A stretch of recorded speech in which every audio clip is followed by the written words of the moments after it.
It's 6:09. You're watching Anglia Tonight. Next tonight, his injuries are shocking, his determination to overcome them an inspiration. Paratrooper Ben Parkinson is Britain's most seriously wounded soldier to survive the Afghan conflict. Today, at his base at Colchester, Ben met up with a group of young fundraisers who were touched by his bravery. Tom Barton reports. He may not be in military uniform, but Colchester Garrison is still the base of injured paratrooper Ben Parkinson.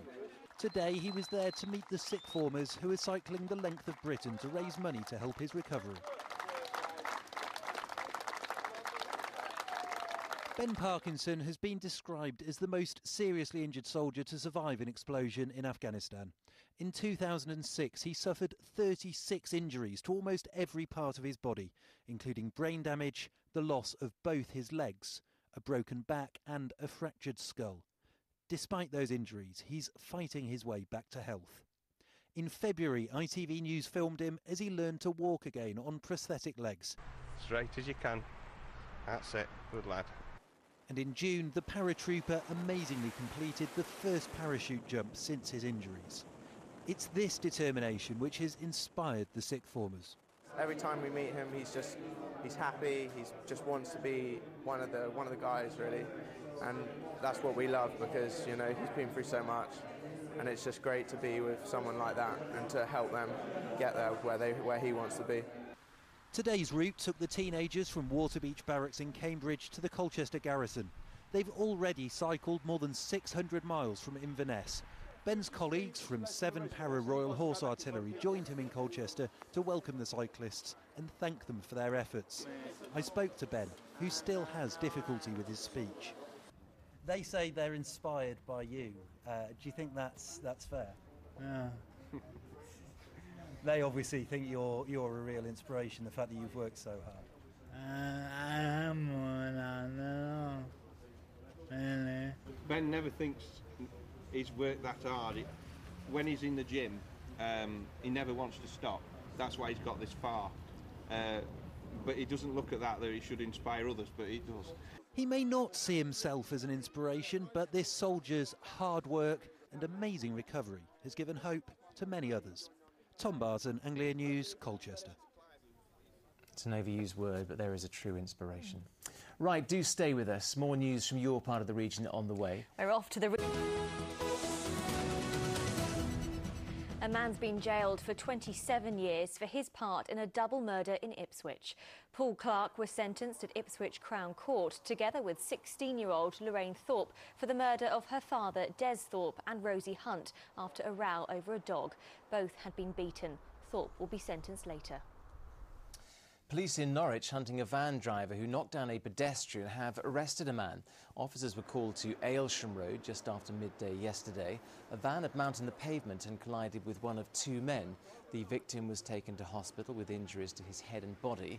The driver of a silver Citroen Berlingo van was seen heading towards the city centre.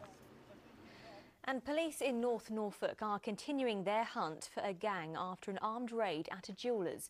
3 men wearing balaclavas and armed with axes entered Webbs County Jewellers in Holt just before 2 p.m. yesterday afternoon. The police have not yet revealed what was stolen.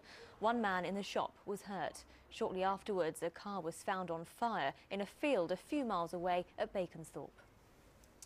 An inquest has been told inadequate safety precautions led to the death of a Ministry of Defence scientist during top-secret testing of potential terrorist bombs in Essex.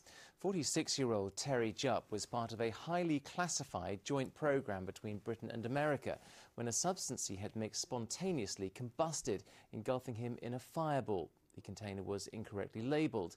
The inquest has been told some of the evidence will be in private due to its highly classified nature. It's due to last 4 weeks. Now, employment in Norwich has been given a boost with the opening of Stage 1 of the Norwich Research Park, the Innovation Centre. The park aims to create 5,000 jobs in the next 10 years, with these new facilities attracting tenants from all areas of science throughout the UK, Europe and even further afield. Laura Burns reports. Afternoon, gentlemen. Hi. Can I take your names, please? An exciting day for staff as the centre opened for business. The building's being totally refurbished and is almost ready to welcome its new tenants.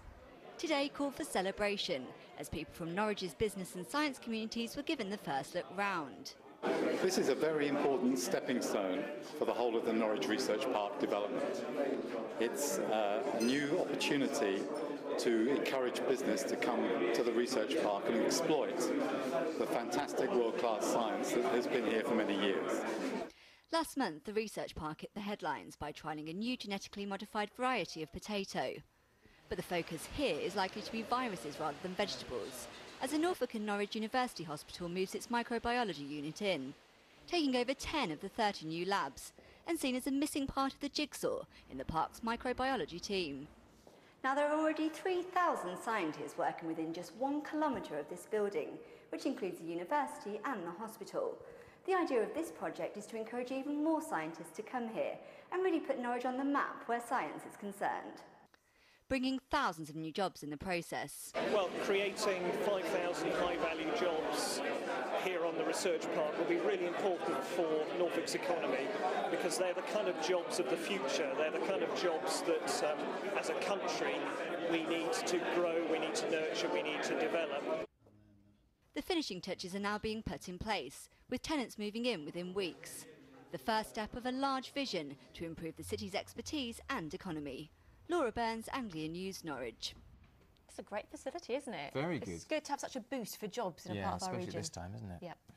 Well, Essex Police have issued photos of the men most wanted in the Colchester and Clacton area recently. Offences ranged from rape and aggravated burglary, escaping from prison, drug offences and also assault. The police are asking anyone with information about the wanted men to contact them immediately. Police in Suffolk have returned to the scene of an armed robbery that took place at a village post office last Wednesday. A man entered Hopton post office armed with a knife and a handgun. He escaped with cash. Detectives say they're now following fresh leads after new witnesses came forward. Serena Sandu has our report now. A week on, and the search for the armed robber continues.